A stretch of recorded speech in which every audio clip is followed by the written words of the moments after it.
சரி. இப்ப இதுல உள்ள கவர் மாதிரி தான் 8.1 4ஆல பிரிக்க 2.025 வருது. இப்ப 2.025க்கு மடக்க பார்த்து அதை 3ஆல பிரிச்சு முரண் மடக்க பார்த்தீங்கன்னு சொன்னால் உங்களுக்கு 1.26 தர 10⁴ என்ற ஒரு பெருமானம் வர வேணும். இது ஒரு பிள்ளை கணிச்சு போட்ட பெருமானத்தை நான் உங்களுக்கு சொல்லியிருக்கேன். சரி, இதுண்ட 2 மடங்கில ஏஜி பிளஸ் செறிவு இருக்கும். கரைதிறன் என்பது கரியம் சார்பான ஒன்று. சரி, ஓகே. நாங்கள் இனி இன்னொரு அடுத்த விஷயத்தை பார்ப்போம். அடுத்த தலையங்கம் போட்டுக்கொள்ளுங்க. வீழ்வடிவு தோன்றுவதை எதிர்வு கூறல். வீழ்வடிவு தோன்றுவதை எதிர்வு கூறல். வீழ்வடிவு தோன்றுவதை எதிர்வு கூறல்.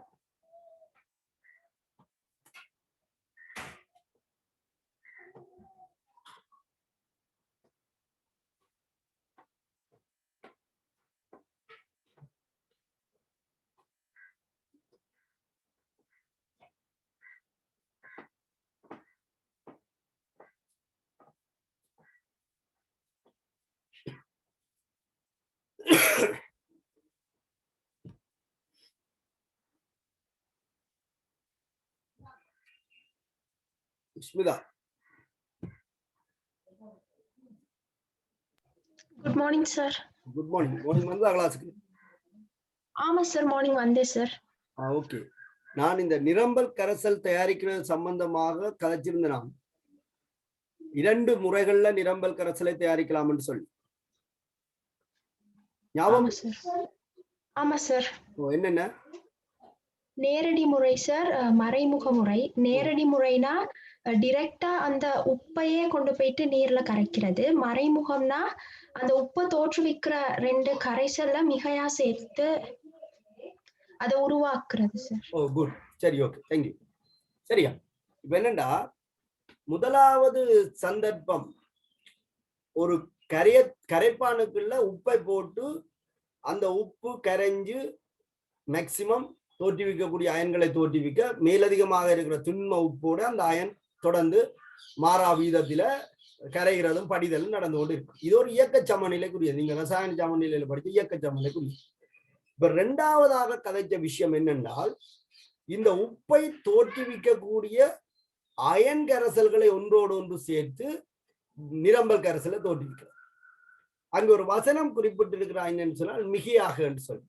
ஏன் அந்த வசனம் குறிப்பிடப்பட்டிருக்குன்னு சொன்னால், நீங்கள் குறைந்த அளவில சேர்த்தீங்களாக இருந்தால் அங்க நிரம்பல் நிலை என்பதை உறுதிப்படுத்த முடியாது. சரி, நிரம்பல் நிலை என்பதை உறுதிப்படுத்த முடியாது. அப்ப அதுக்காகத்தான் மிகையாக சேர்க்கப்பட்டிருக்கு. என்னடா, எக்ஸஸ் ஆக சேர்த்தால் ஏதோ ஒரு சந்தர்ப்பத்தில் என்ன செய்யணும்? நிரம்பத்தான் வேணும். அப்ப இப்ப நாங்கள் போட்டிருக்க தலையங்கத்தை பாருங்க. என்ன சொல்லியிருக்க தலையங்கம்? வீழ்வடிவு தோன்றுவதை எதிர்வு கூறல் என்று சொல்லியிருக்க.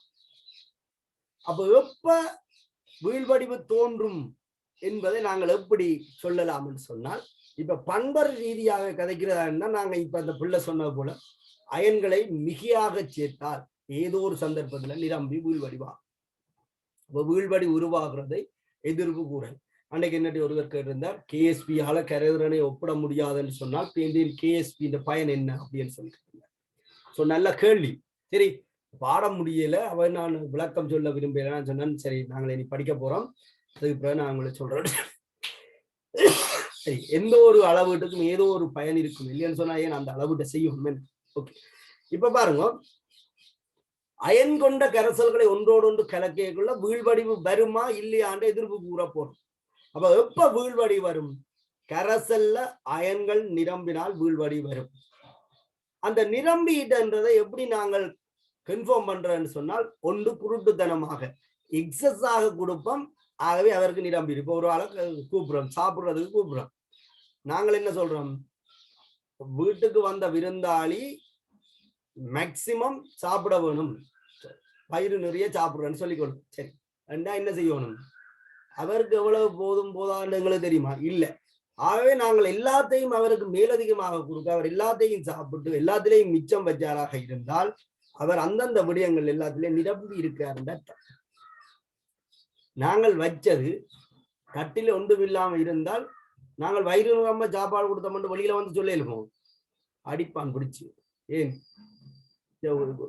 கொஞ்சத்தை தந்துட்டு நான் வலிச்சு நக்கிட்டு சாப்பிட்டுட்டு போறேன், நான் சொல்றான் வயிறு ரொம்ப தந்தேன்னு சொல்லி. அப்ப அதை நாங்க எப்ப உறுதிப்படுத்தலாம்னு சொன்னால் அவர் மிகுதி விடும் வரை அவருக்கு கொடுப்பதால உறுதிப்படுத்தலாம்.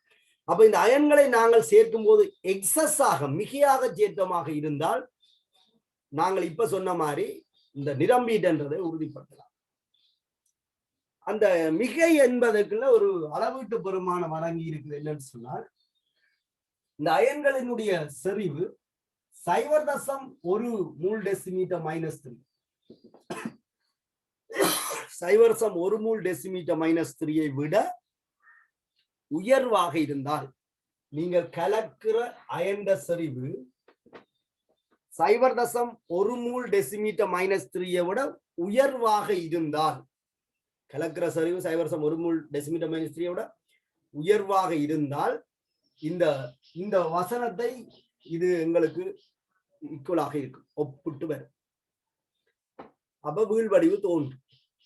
நீங்கள் 2 உப்புகளை ஒன்றோடு ஒன்று கலக்கும் போது அந்த கலந்த அயன்களினுடைய செறிவுகள் 0.1 மூல் டெசிமீட்டர் -3 விட பெரிதாக இருந்தால் அங்க அது நிரம்பல் நிலையை அடைஞ்சு வீழ்வடிவை தர வாய்ப்பு இருக்கு. சரி, அப்படித்தான் அது எடுத்துக்கொள்ளப்படுது. என்றால் கரைதிறன் என்பது நாங்கள் ஏற்கனவே சொல்லி இருக்கிறோம் தானே, 0.01 மூல் டெசிமீட்டர் -3 கரைதிறன் குறைஞ்சால் அது அரிதில் கரையும் பதார்த்தம்னு சொல்லி. அப்ப அயன்கள்ட சரிவு 0.1 மூல் டெசிமீட்டர் -3 இருந்தால் அது நிச்சயமாக நிரம்பி வீழ்வடிவை தோன்றியிருக்கும்.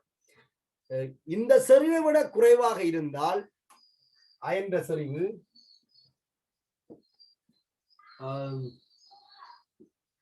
0.1 மூல் டெசிமீட்டர் -3 குறைவாக இருந்தால் நாங்கள் மறுதலையான முடிவு எடுக்கலாம். அதாவது வீழ்வடிவு தோன்றாது அப்படின்னு சொல்லலாம்.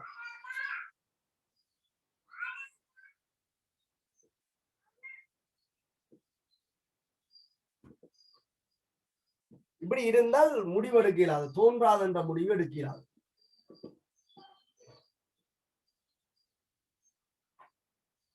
அயன் சரிவு 0.1 மூல் டெசிமீட்டர் -3 விட சின்னனா இருந்தாலும் வீழ்வடிவு தோன்றலாம். ஆகவே நாங்கள் ஒரு கணித்தல் அளவீட்டு மூலமாக வீழ்வடிவு உருவாகுமா இல்லையான்னு சொல்லி எதிர்வு கூற வேண்டும். சரி, நான் சொல்ல வர விஷயத்தை கொஞ்சம் விளங்கிக் கொள்ளுங்க. 0.1 மூல் டெசிமீட்டர் -3 அயன்கள்ட சரிவு உயர்வாக இருந்தால் கட்டாயம் வீழ்வடிவை தரும். ஏன் அதன்படி இப்ப நான் சொன்ன மாதிரி ஒருவருக்கு அவர் மிகுதி விடும் வரை மேலதிகமாக கொடுத்தால் அவருடைய வயிறு நிறம், அவர் நிரம்பாமல் மட்டுமட்டாக இருக்கிற சந்தர்ப்பத்துல சில இடத்துல உண்மையிலே நிரம்பி இருக்கலாம். கோப்பையில இருக்கிற முழுத்தையும் சாப்பிட அவருக்கு நிரம்பி இருக்கலாம், ஆனா அவர் மிச்சம் விட்டு இருக்க மாட்டார். அப்ப நாங்கள் கன்ஃபார்ம் பண்ணிடலாது நிரம்பிட்டா நிரம்பலையான்னு சொல்லி அப்ப ஒரு கணித்தல் ஒன்று பார்க்கணும். இன்னொரு வாழைப்பழத்தை கொடுத்து சாப்பிட்டப்பனா அவர் சாப்பிடல என்று சொன்னா நிரம்பிட்டு அர்த்தம், சாப்பிட்டாருன்னு சொன்னா நிரம்பலைன்னு அர்த்தம். அப்போ இன்னொரு டெஸ்டிங் ஒன்று செய்ய வேண்டி இருக்கும். சரியா? அப்ப அந்த வாழைப்பழத்தை கொடுக்குற வேலையை நாங்க இனி பார்க்கணும். கணித்தலுக்கு ஊடாக இது வீழ்வடிவாகுமா, அதாவது நிரம்பிட்டுதா இல்லையான்றதை நாங்கள் பார்க்க வேணும். எந்த சந்தர்ப்பம் சொல்றோம் விளங்குதான். மிகையாக அயன்கள் என்று சொல்றது 0.1 மூல் டெசிமீட்டர் -3 பெரிதாக அயன்கள் இருந்தால், இதை விட குறைவாக இருந்தால் வீழ்வடிவு தோன்றலாம் அல்லது தோன்றாமல் விடலாம். அது எப்ப நாங்கள் முடிவெடுக்கலாம் என்றால் ஒரு கணித்தலுக்கு ஊடாக முடிவெடுக்கலாம். சரிதானே? ஓகே. அந்த சந்தர்ப்பத்தில் நாங்கள் அயன் பெருக்கம் என்ற ஒரு கணித்தலை செய்வோம். அயன் பெருக்கம், கரைதிறன் பெருக்கம் அப்படின்னு சொல்லி கொண்டு நீங்க இப்ப கொஞ்ச நாளா இதை பற்றியே கதைச்சு கொண்டிருக்கோம். கரைதிறன் பெருக்கம் இதை நாங்கள் KSP என்று சொல்லுவோம். அயன் பெருக்கத்தை நாங்கள் IP என்று குறித்துக் கொள்வோம். கரைதிறன் பெருக்கத்தை KSP என்று குறிப்பது போல அயன் பெருக்கத்தை நாங்கள் IP என்று குறித்துக் கொள்வோம். சரிதானே? ஓகே. அப்ப இந்த அயன் பெருக்கம் என்ன? அயன் பெருக்கத்தில இருந்து நாங்கள் எப்படி வீழ்வடிவு உருவாகுமா இல்லையான்னு சொல்லி நாங்கள் பார்க்க போறோம். சரி, ஓகே. அப்ப அயன் பெருக்கம் என்னன்னு பார்ப்போம். வீழ்வடிவை தோற்றுவிக்கக்கூடிய 2 அயன்கள். சரியா? வீழ்வடிவை தோற்றுவிக்கக்கூடிய 2 அயன்களை ஒன்றாக கலந்து நிரம்பல் கரைசலை பெறலாம் என்று சொல்லி மறைமுக முறையில நான் சொல்லியிருக்கேன். அந்த வீழ்வடிவை தோற்றுவிக்கக்கூடிய அயன்களினுடைய செறிவுகள்கிட்ட பீசமானத்துல வலுவேற்றப்பட்ட பெருக்கம், இதைத்தான் நாங்கள் அயன் பெருக்கம் என்று சொல்லுவோம். அப்ப கரைதிறன் பெருக்கத்துக்கு என்ன சொன்னோம்? உதத்தான் நாங்கள் அங்கேயும் சொன்னோம். அங்க நாங்கள் ஒரு நிபந்தனை சொன்னோம். என்னன்னு சொன்னால், ஒரு திண்மம் அந்த நிரம்பல் கரைசல் நிலை அப்படின்னு மென்ஷன் பண்ணி, நிரம்பல் கரைசல் நிலையில அயன்கள்ட்ட செறிவுகள்ட்ட பீசமானத்துல வலுவேற்றப்பட்ட பெருக்கத்தை நாங்கள் ஸ்பெஷலா கரைதிறன் பெருக்கம் அப்படி சொன்னோம். இங்க நிரம்பல் கரைசல் என்றெல்லாம் நான் சொல்லல, வீழ்வடிவை தோற்றுவிக்கின்ற அயன்களின் செறிவுகளின் பீசமானத்தில் வலுவேற்றப்பட்ட பெருக்கம் அயன் பெருக்கம். ஆகவே இப்ப நாங்கள் ஒரு கரைசலுக்குள்ள AgNO3ஐயும் NaCl கலந்து AgCl வீழ்வடிவை பெறப்போம். அப்ப AgNO3 இருந்து Ag+ அயன்கள் வரும், NaCl இருந்து Cl- அயன்கள் வரும். இந்த Na+ NO3- எந்த ஒரு வீழ்வடிவையும் தராது. ஆனால் Ag+ AgCl சேர்ந்து Cl- AgCl வீழ்வடிவை தரும். அப்ப இங்க வீழ்வடிவை தோற்றுவிக்கக்கூடிய அயன்கள் யாருன்னு கேட்டால் Ag+ Cl-. அங்கால என்ன அயன் இருந்தாலும் அதை பற்றி எனக்கு தேவை. வீழ்வடிவை தோற்றுவிக்கக்கூடிய அயன்கள் Ag+ Cl-. இதுதான் வீழ்வடிவை. அப்ப இது தோற்றுவிக்கிற வீழ்வடிவு என்ன? AgCl. பழமையை போல நாங்கள் இப்படி ஒரு தாக்கத்தை எழுதி கொள்ள வேண்டியான். இங்க இந்த அயன்கள் மட்டும்தான் இருக்குமே, வீழ்வடிவு ஆனன்னு சொல்லல தானே, அயன்களை தானே சேர்த்திருக்கோம். அப்ப இந்த தாக்கம் எழுதித்தான் நீங்க பீசமானம் எடுக்கணும். இதுல பீசமானம் 1:1. உதாரணத்துக்கு நீங்கள் சில நேரத்தில் Ag2CrO4 கருதினால் அங்க Ag+ செறிவு இப்படி கருதப்பட வேணும். இதுதான் அயன் பீசமானம், சரிதானே? அப்ப வீழ்வடிவு உருவாகுதோ இல்லையோ, வீழ்வடிவுக்கான சமநிலை தாக்கம் நீங்கள் கருத வேணும். தாக்கி அந்த அயன்கள்ட்ட செறிவை கண்டுபிடிக்கணும், பீசமானத்தை கண்டுபிடிக்கணும். இப்ப இந்த இடத்துல நான் கதைக்க போற ஒரு விஷயம், ரசாயன சமநிலையில நீங்கள் படிச்ச ஒரு விஷயம், ரசாயன சமநிலையில படிச்ச ஒரு விஷயத்தையும் இப்ப இந்த அயன் சமநிலையில கரைதிறன் பெருக்கத்துல கதைக்க போற விஷயத்தையும் நான் ஒரு இடத்துக்கு கொண்டு வந்து அதை டிஸ்கஸ் பண்ணா ரெண்டுக்கும் பிரயோசனமா இருக்குமான்னு நினைக்கிறேன். இப்ப பாருங்க, வீழ்வடிவை தோற்றுவிக்கக்கூடிய அயன்கள் செறிவுகளின் பீசமானத்தில் வலுவேற்றப்பட்ட பெருக்கம் அயன் பெருக்கம். அப்ப இங்க நீங்க அயன் பெருக்கம் எழுதுறதா இருந்தால் AgCl அயன் பெருக்கம் எழுதுறதா இருந்தால் Ag+ இந்த செறிவு Cl- இந்த செறிவு. இந்த Ag+ எங்க இருந்து வந்தது? AgNO3 இருந்து வந்தது. அப்ப இவருடைய செறிவு C1 என்றால் இவருடைய செறிவு C1 ஆயிருக்கும். NaCl இந்த செறிவு C2 என்றால் இதுல இருந்து வந்த Cl- இந்த செறிவு C2 ஆயிருக்கும். அப்ப Ag+ இந்த செறிவுக்கு பதிலாக C1-ம் Cl- இந்த செறிவுக்கு பதிலாக Cl2-ம் போட்டு பெருக்கினீங்கன்னு சொன்னா இது அயன் பெருக்கமா இருக்கு. ஒரு ரெண்டுக்குள்ள வித்தியாசம் என்னென்றால், அங்க திண்மம் கரைஞ்சு அயன்களை தோற்றுவிச்சது. அப்ப திண்மத்தின் பீசமானத்துலதான் அயன்கள் உருவாகும். இங்க நாங்களே அயன்களை சேர்க்கிறோம். அப்ப அயன்கள்ட்ட செறிவு சமனா இருக்கணும் அவசியம் இருக்கா? சமனா இருக்குமா? அது என்ன, இப்ப Cl- வந்தது NaCl இருந்து, Ag+ வந்தது AgNO3 இருந்து. ഇതിന്റെ സെറിവ് എന്നവോ അത് കേട്ടതാണ് Ag+ വരും. ഇതിന്റെ സെറിവ് എന്നവോ അത് കേട്ടതാണ് Cl- വരും. அப்ப வெள்ளனை நாங்கள் பார்த்த சந்தர்ப்பத்துக்கு இந்த சந்தர்ப்பத்துக்குள்ள வித்தியாசம் இது. அங்கே ஒரு திண்மம் கரைஞ்சு அயனை தோற்றுவிச்சது. ஆகவே கரைதிறன்ல அயன்கள் உருவாங்க. இங்க நாங்கள் வெளியில இருந்த அயன்களை சேர்த்து திண்மத்தை எடுக்க போறோம். அப்ப நாங்கள் சேர்த்த அயன்கள்லாம் அங்க என்னவா இருக்கும்? தொடக்க செறிவாக இருக்கும். கவனிச்சு கொள்ளுங்க. சரி, அப்ப அயன் பெருக்கம் AgCl இந்த அயன் பெருக்கம் என்று வரும்போது Ag+ இந்த செறிவு AgNO3 இருந்து வந்து Ag+ இந்த செறிவு. அப்ப AgNO3 இந்த செறிவு C1 என்றால் Ag+ இந்த செறிவு C1. அதெல்லாம் போறோம். Cl- இந்த செறிவு NaCl இருந்து வருது, அதன் செறிவு C2. அப்ப இந்த ரெண்டுக்கும் இடையிலான பெருக்கம் தான் அயன் பெருக்கமாக இருக்கு. அதுவே இங்க பாத்தீங்கன்னு சொன்னால்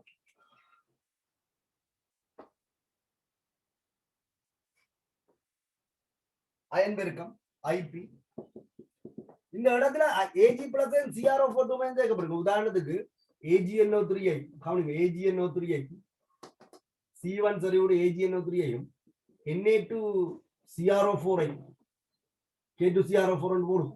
K2CrO4 கலந்து எடுக்கப்படும். இதுல இருந்து Ag+ அயன்கள் வரும், இதுல இருந்து CrO4 2- அயன்கள் வரும். இதுல AgNO3 சரிவு C1, K2CrO4 சரிவு C2 என்றால் இதுல இருந்து வந்த Ag+ சரிவு C1, இதுல இருந்து வந்த CrO4 சரிவு C2. பீசமான 1:1.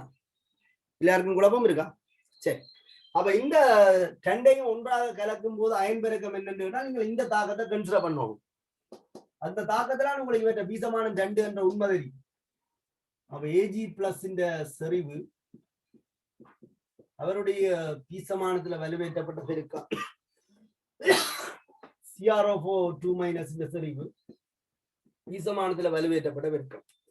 இங்க பாருங்க, நிரம்பல் கரைசல் எனக்கு தெரியாது, நிரம்பிட்டோ இல்லையோண்டே தெரியாதுன்னு நான் சேர்த்த அயன்களை வச்சுக்கொண்டா இதை பார்த்தேன். அதனால நான் இதை கரைதிறன் பெருக்கம் என்று சொல்லிடலாம். கரைதிறன் பெருக்கம் எப்ப பயன்படுத்தலாம்? நிரம்பல் கரைசலுக்கு மட்டும்தான் பயன்படுத்தலாம். அப்ப இப்ப நான் என்னத்தை பயன்படுத்தணும்? அயன் பெருக்கம். அயன் பெருக்கம் என்பது என்ன? வீழ்வடிவை தோற்றுவிக்கின்ற அயன்கள்ட்ட செறிவுகள்ட்ட பீசமானத்துல வலுவேற்றப்பட்ட பெருக்கம், அதான் அயன் பெருக்கம். வீழ்வடிவை தோற்றுவிக்கிற அயன்கள்ட்ட செறிவுகள்ட்ட பீசமானத்துல வலுவேற்றப்பட்ட பெருக்கம் அயன் பெருக்கம். சரியா? ஓகே. இப்ப உங்களுக்கு இந்த கரைசலுக்கு இருக்க Ag+ இந்த செறிவு எவ்வளவு? C1. அது எங்க இருந்து வந்தது? AgNO3 இருந்து. AgNO3 இந்த செறிவுக்கும் இதுன்ற செறிவுக்கும் பீசமான 1:1, ஆகவே C1. இதுக்கு இருக்க CrO4 இந்த செறிவு K2CrO4 இந்த செறிவுல இருந்து வந்தது, ஆகவே C2. இதுதான் Ag2CrO4 அயன் பெருக்கமாக இருக்கும். ഇതിന്റെ സ്ക്വയർ. சரியா? ഇതിന്റെ സ്ക്വയർ.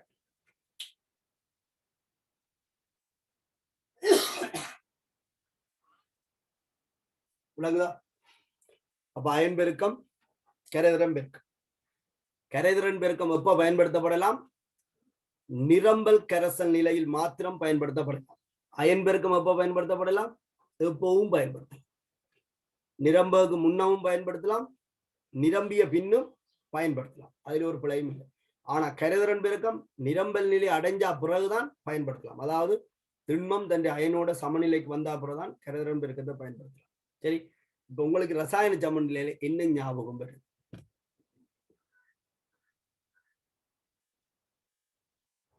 மதுசாலி, மதுலஸ்மி, சரி சொல்லுங்க.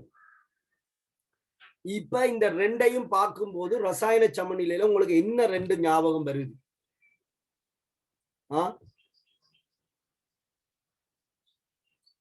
மிதுலஸ்மி,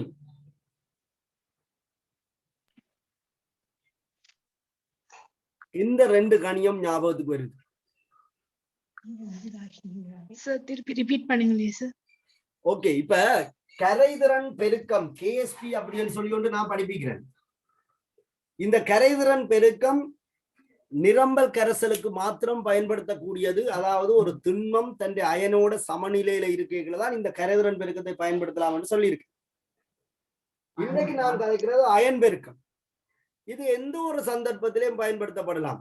சமநிலையிலையும் பயன்படுத்தலாம், சமநிலைக்கு முன்னுக்கும் பயன்படுத்தலாம் சொல்லியிருக்கு. இப்படி சொல்லும் போது ரசாயன சமநிலையில எந்த 2 கணியங்கள் உங்களுக்கு ஞாபகம் வருகுது? சார் கேசியும் கியூசியும் சார். குட், கேசியும் கியூசியும், வெரி குட். அங்க கேசி என்பது எப்ப பயன்படுத்தப்படலாம்? கேசி என்பது எப்ப பயன்படுத்தப்படலாம்?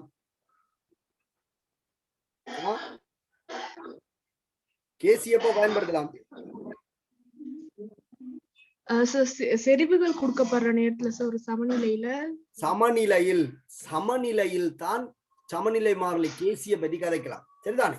அது செறிவு தந்தா தானே கணித்தல் செய்ய முடியும். கேசி என்ற ஒரு விஷயத்தை நாங்க எப்ப அப்ளை பண்ணலாம் என்றால் சமநிலையில். சரியா? ஓகே. ஆனா கியூசி எப்ப பயன்படுத்தலாம்?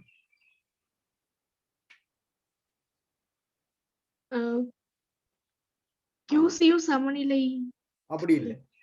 கியூசியை சமநிலையிலையும் பயன்படுத்தலாம், ஆனா சமநிலையில தான் பயன்படுத்தணும் என்று நிபந்தனை இல்லை. அதுதான் நான் உங்களுக்கு சொல்லவா. கியூசி ஒரு தாக்கத்தின் எந்த ஒரு சந்தர்ப்பத்திலையும் எந்த ஒரு நேரத்திலையும் பயன்படுத்தப்படலாம். இதுதான் இந்த 2க்கும் உள்ள வித்தியாசம். கியூசிக்கும் கேசிக்கும் உள்ள வித்தியாசம். கேசியும் கியூசியும் ஒன்றுதான் கிட்டத்தட்ட. ஆனா பயன்படுத்தக்கூடிய சந்தர்ப்பத்தில் இது வித்தியாசப்படுது. சமநிலையில் பயன்படுத்தப்படுகின்ற கேசி கியூசி கேசிக்கு சமனாக இருக்கு. சமநிலைக்கு முன்னுக்கு அல்லது சமநிலை அடைஞ்சிட்டோன்னு தெரியாத ஒரு சந்தர்ப்பத்தில் இருக்கிற செறிவுகளை பயன்படுத்தி நீங்கள் கணிச்சிங்களாக இருந்தால் அதைத்தான் நீங்கள் தாக்க ஈவு கியூசி என்று சொல்றீங்க. தாக்க ஈவு சரிதானே? அங்க நாங்கள் சொல்ற தமிழ் தாக்க ஈவு ஈவு கியூசி சரி. தாக்க ஈவு கியூசி. மற்றது சமநிலை மாறிலி. அப்ப கியூசியும் கேசியும் ஒரே மாதிரி தானே கணிக்கப்படுது. விளைவுகள்ட்ட செறிவுகள்ட்ட பீசமானத்துல வலுவேற்றப்பட்ட பெருக்கத்துக்கும் தாக்கின்ற செறிவின்ற பீசமானத்துல வலுவேற்றப்பட்ட பெருக்கத்துக்கும் இடையிலான விகிதம் தான் தாக்க ஈவு. ஆனா ஏன் நாங்க அதை சமநிலை என்று சொல்லி சமநிலை மாறிலி என்று சொல்ல வரையில என்று சொன்னால் அதை நாங்கள் சமநிலைக்கு முன்னரும் பயன்படுத்துவோம், சமநிலையிலையும் பயன்படுத்துவோம். அப்ப சமநிலையில பயன்படுத்தப்படுகின்ற கியூசி மாறாமல் இருக்கும். அதை நாங்கள் ஸ்பெஷலா சமநிலை மாறிலி கேசி என்று அடையாளப்படுத்தும். இங்கேயும் கேஎஸ்பி சமநிலையில பயன்படுத்தப்படுறதால சமநிலையில அயன்கள்ட்ட சரிவு மாறாது. அப்ப கேஎஸ்பி மாறாதுன்னு சொல்றோம். இங்க சமநிலைக்கு முன்னரும் பயன்படுத்தலாம். அப்ப சமநிலைக்கு முன்னரண்டா அயன்கள்ட்ட செறிவுகள் மாறிக்கொண்டிருக்கும். முதலும் பயன்படுத்தே பாருங்க, முதலாவது முறையிலும் பாருங்க கரியேக்கு அயன்கள்ட்ட செறிவு கூடிக்கொண்டிருக்கு. அப்ப நீங்க அந்த சந்தர்ப்பத்தில் பயன்படுத்த அயன் பெருக்கம் கூடிக்கொண்டிருக்கும். இப்ப பாருங்க அயன்களை சேர்க்கிறீங்க. அப்ப அயன்களை சேர்க்க அயன் பெருக்கம் எவ்வளவும் இருக்கலாம். நீங்கள் சேர்த்த அயன்கள்ட்ட செறிவுகள்ட்ட பெருக்கம் தானே, அப்ப அது மாறிக்கொண்டிருக்கும். அப்ப இந்த ரெண்டும் ஒரே விஷயம்தான், ஒரே மாதிரி தான். இந்த ரெண்டுக்கும் இடையில நீங்க ஒரு தொடர்பு கதைச்சிருப்பீங்க. நீங்க ரசாயன சமநிலை இருக்கா வாசிங்க. இந்த ரெண்டுக்கும் இடையில உள்ள தொடர்பு, இந்த ரெண்டையும் ஒப்பிட்டு சரிதானே இந்த ரெண்டுல இருந்து நீங்க என்னென்ன முடிவு எடுக்கலாம். சமநிலை என்ற நகர்வுகள் சம்பந்தமாக எல்லாம் கதைக்கலாம். கியூசி கேசி பெருசு சின்னன் சமம் இந்த மாதிரியான தொடர்புகள்ல இருந்து நீங்க சில முடிவுகளை கதைக்கலாம். இதே நீங்க ஒருக்க பார்த்து கொள்ளுங்க. நாளைக்கு விடிய 5 மணிக்கு இது சம்பந்தமா காய்ச்சல் சரிதானே. வராம விடாதீங்க. வராம விட்டாதான் அழிய போறது நீங்க அதான் இருப்பீங்க. சரி, அப்ப ஒண்ணும் செய்யல. அது நிலப்பாடு இப்படித்தான் இருக்கு. நாங்கள் நானு டைம் பிரச்சனை என்ன பிரச்சனை என்றால் கவரேஜ் பிரச்சனைன்னு சொல்லி ஏர்லி மார்னிங் போட கரண்ட் நிப்பாட்டிருக்கேன். 3-4 நேரத்துக்கு மேல கரண்ட் பவர் கட். அப்ப என்ன செய்யற, நாங்களும் எஃபர்ட் எடுத்தா எங்களுக்கு எதிராக எல்லா எஃபர்ட்டும் நடந்து கொண்டுதான் இருக்கு. சமூகத்துல இருக்க சிக்கல்கள் எல்லாமே எப்பவுமே இருக்கு. நாங்க தான் என்ன செய்யணும்டா வெற்றி கொள்ளணும். சரி, ஓகே, ஒரு பிரச்சனையும் இல்லை. இப்ப நீங்க தாக்க இவையும் சமநிலை மாறிலையும் வடிவார்க்க பார்த்து கொண்டு வாங்க. இப்ப நான் கதைச்ச இந்த விஷயத்தையும் பாருங்க. அடுத்த வகுப்பு நாங்க வடிவாக கதைப்போம். சரி, ஓகே. அப்ப இன்றைக்கு ஈவினிங் கிளாஸ் இல்ல, நாளைக்கு மார்னிங் 5 மணிக்கு இருக்கு. சரி, இந்த ஈவினிங் வந்து நிக்கிறீங்களே. சரி, ஓகே.